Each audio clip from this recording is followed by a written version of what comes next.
Let's talk about wide receivers, though, Aaron. Let's talk about guys we don't like, guys we like. This one I can stay consistent on because I have been riding this train since I traded for him, really. Garrett Wilson.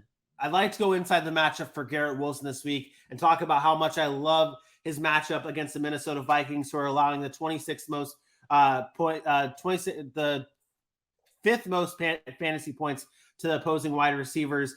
Garrett Wilson, without Zach Wilson, has been a revelation in this world. He's averaging 19.3 fantasy points per game in games not started by the man who now shall remain nameless. It's been great for him with Mike White, great with him with Joe Flacco.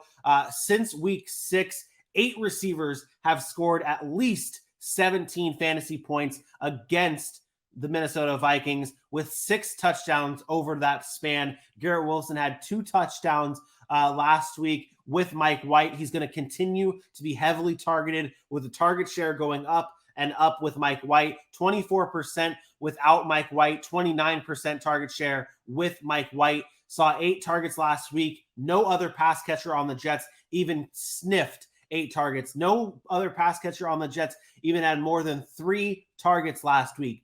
Mike White loves Garrett Wilson. Carve it on the tree right now. They're a match made in heaven. They're a fantasy match made in heaven this week. Garrett Wilson, fire him up against the Minnesota Vikings. Yeah, for me, I'm going to bring it back up. Deshaun Watson and Amari Cooper. And this really has less to do with Deshaun Watson and more to do with Amari Cooper and the matchup that he has. Look, we've talked about the Houston Texans secondary and how good they've been, actually ranking 3rd against wide receivers in fantasy points allowed per game. Derek Stingley has a chance to be back. He's been tracking the number 1 receiver. He's been following him across the field, but it has not gone overly well for him this season. Courtland Sutton, 7 for 122 on 11 targets. Mike Williams went 7 for 120 with 11 targets. Devontae went 8 for 95, and A.J. Brown went 4 for 59 in the touchdown. When he's traveled with the number 1 receiver, they expect him to travel again with Amari Cooper if he plays. Amari Cooper's been balling out, and that's been with Jacoby Brissett. You got to think with the upside of what Deshaun Watson can get you, you're going to get another nice day here. Amari Cooper, double digits in every single game this year, except for 3, and that include one of them week 1. He struggled against Atlanta in week 4. Outside of that, he's been pretty much dominant the entire year. Wide receiver 8 in PPR leagues. And he's been getting in the end zone, 7 touchdowns this year, which has been, again, something that Amari Cooper has struggled with not struggled with, but been around that mark when the season finishes for most of his career. He's never finished with more than 8 touchdowns. He's on pace for double digits this year. I think Amari Cooper is primed for a big day against the Houston Texans on Sunday. I got to ask you this then, because I had this conversation with a couple of coworkers yesterday. They were talking about Deshaun Watson's fantasy implications this week, and Amari Cooper for that matter, because they're matched up against the Houston Texans. The Texans are bad at just about everything when it comes to opposing fantasy options, whether it's allowing tons of fantasy points to the running back position, tons of fantasy points to the wide receiver, tons of fantasy points to the quarterback. You can get it from just about every position when it comes to matching up with the Houston Texans. Where do you stand on the concern that people might have of it being more of a Nick Chubb day than an Amari Cooper day? I stand on the same thing that we said last week about it being a Jeff Wilson day instead of a Tyreek Hill day or a Jalen Waddle day and Tua Tagovailoa day. It don't matter. When you're a bad defense, you're going to run your offense. Nick Chubb's probably going to have himself a day, but that's not going to stop Amari Cooper from having himself a day. In the NFL, you throw the football. So I don't wait. You just talked about how much of it is that offense, though. Like we've seen it in the past. We have not seen a Deshaun Watson-led offense yet for this team. This team has been a run-heavy team without Deshaun Watson, with Brissett, with Baker Mayfield. Under this Kevin Stefanski era, they've been a run-heavy team. Are we now seeing a change? That's a false narrative. Like that's an absolute false narrative. Last 3 weeks, Jacoby Brissett's thrown more than 35 times in 3 straight weeks. Like he has a 45 throw game this year. He has, if you look, weeks 3, every week this year, except for week 8 against Cincinnati, he has thrown 27 times or more. Give me Deshaun Watson and Amari Cooper with the opportunities of 30 plus. I will take that. It's a false narrative that this has been some run-heavy Cleveland Browns team. They've run Nick Chubb a lot, but remember, Kareem Hunt hasn't been even a thing in their offense. So and their defense hasn't been great at times. So they've had to have more plays on offense. But it's not like Jacoby Brissett hasn't been throwing the football.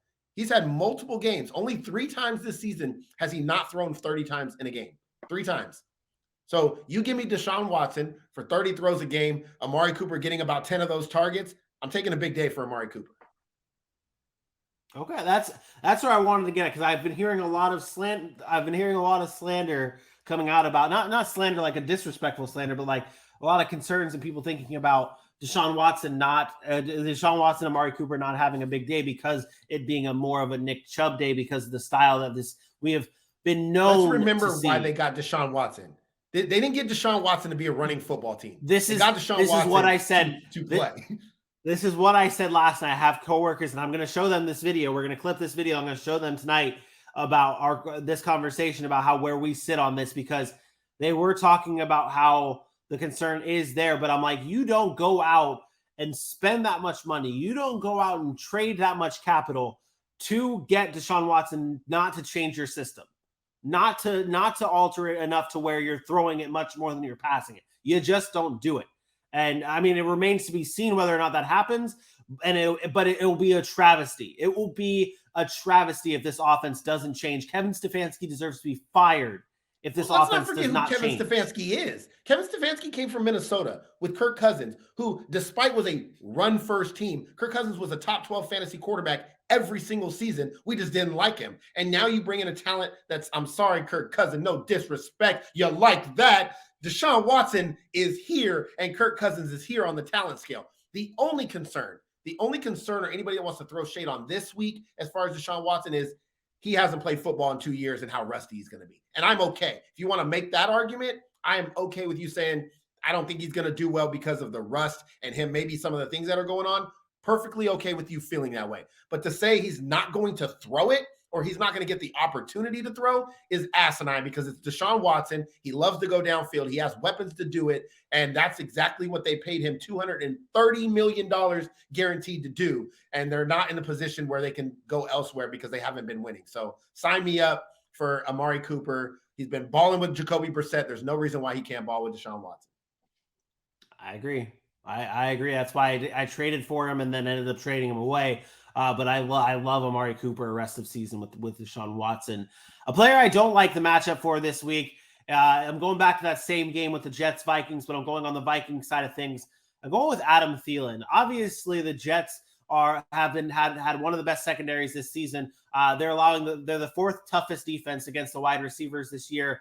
They've only allowed the wide receiver twos have not benefited against this Jets defense. You look back, and we talked about this man earlier on in the show, Gabe Davis, one of the better wide receiver twos in the NFL, with Josh Allen throwing him the football. He only had 5.3 fantasy points when he faced the Jets in week 9.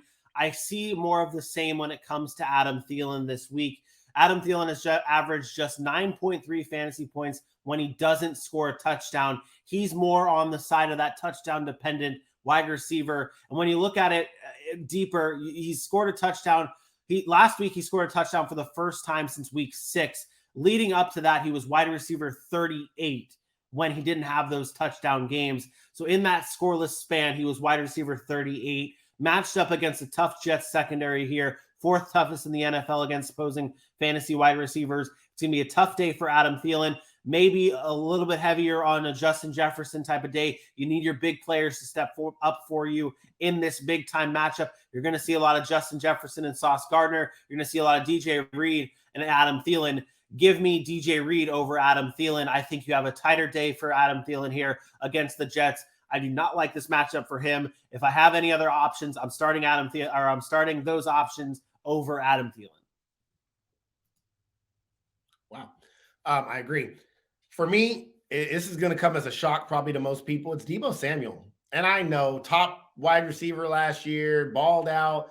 This offense has changed. Deebo Samuel is not the same player, but specifically if Christian McCaffrey plays, I'm not a fan of Deebo Samuel. I actually think his value goes up if Christian McCaffrey doesn't play, because I do think they put him in the running game a little bit more this week if McCaffrey's out. But as far as the receiving standpoint comes, look, he just hasn't seen the same target share. The receiving volume has not been there. He's been able to score touchdowns a few times, which has elevated the value, but he's had a 2-catch game, a 3-catch game, another 2-catch game over the past six games he's played. He sat out the Rams game. Over the past 3 weeks, he had the big game against Arizona where he went 7 for 57. Most of that came on the ground, though. That was 12 points came through the air. Again, 7 for 57. Pedestrian-like game when he doesn't have that run after catch for the touchdown. 2 for 24, 3 for 43, 5 for 42. His value has come by scoring touchdowns on the ground, not even through the air. I think we have to look at Deebo in a different light now. They have so many weapons on that offensive side of the football. Brandon Ayuk has really emerged as their number one receiver, wide receiver threat. Deebo only 2 touchdowns through the air this season. It just hasn't been there. Wide receiver 23 on the year, and that's including the rushing production that he's been given. So Miami's about middle of the pack, about 14th against wide receivers as far as fantasy production points allowed. I think Deebo can have a good day if he's involved in the running game, but if McCaffrey plays, it's less likely Deebo's involved heavily in the run game, and he's going to need a touchdown to be relevant. I'm going to shy away from him this week. It's why I dropped him down in my rankings. Again, I'm not telling you not to start him. Expect less production from him than you may have wanted or expected at the beginning of the season. I think he's my wide receiver 20 this week. So a back-end wide receiver 2 is what I'm expecting from Deebo Samuel against Miami on Sunday. If you have Garrett Wilson, are you starting him over Deebo Samuel? Yes. That's a situation you might run into. You might have. I mean, you got to start both of them, I would hope, somewhere. Unless you're raw. Again, I play in a lot of deep leagues, so it's hard for me to fathom. I know there's people out there that play in 2 running backs, 2 wide receivers, 1 flex. But I still think you have to find a way to get him into your flex position there. Deebo? Yeah. If that's your standard league, it's 2 running backs, 2 wide receivers, 1 flex, and you feel like Garrett Wilson could start him over the wide receiver position, I doubt you have a running back that's going to give you more value than Deebo Samuel will. So I would put Deebo Samuel in my flex in that position. Okay. All right. That's fair. Let me see if I can find a question here for you in terms of flex options. Would you flex Tony Pollard against Indianapolis or flex Deebo Samuel? Wow, that's tough. Pollard's what I do. A lot of work. And that's a realistic option. That's a realistic option. I probably lean Pollard. Really? If McCaffrey is playing, I'd probably lean Pollard. Would you do it though? Would you do it? Because this comes back to the situation of what we talked about yesterday with Lamar Jackson and a Trevor Lawrence or a Lamar Jackson. I don't think and a Deebo's a stud. Because Deebo's not a stud to me.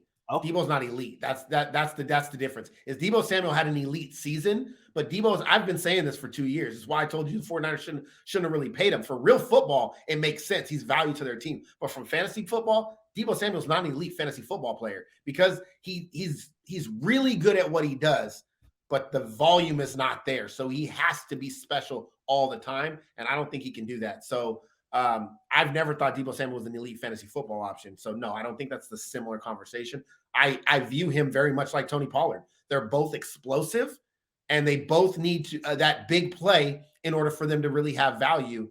I lean Tony Pollard because of the workload that he's been getting. And it's not just the passing game. He's getting as many targets as Deebo Samuel, but he's also involved in that running game a lot more. Tony Pollard's seen, I believe, 15 plus touches in the last 3 games. Seen double-digit carries, just double-digit carries alone in the past 6 games. Not to mention he's had 14 targets in the last 3 games. Give me Tony Pollard in that situation if I had that choice. Okay, one more, Dameon Pierce. No. I can't trust Dameon Pierce. Okay. I would put Deebo Samuel over Dameon Pierce. I can't trust Dameon Pierce. His floor is too low. Even against a bad Browns defense. Floor is too low. All right, that's fair. Dameon Pierce is a back end RB2, but middle to back end RB2. But if I had the choice between Deebo and Dameon Pierce, I'm going Deebo all day. All right, that's fair. That does it for Inside the Matchups. Those are the guys we like this week. If you missed any of our ranking conversations from earlier, please do check that out on our social media pages, including TikTok @SackCityPod.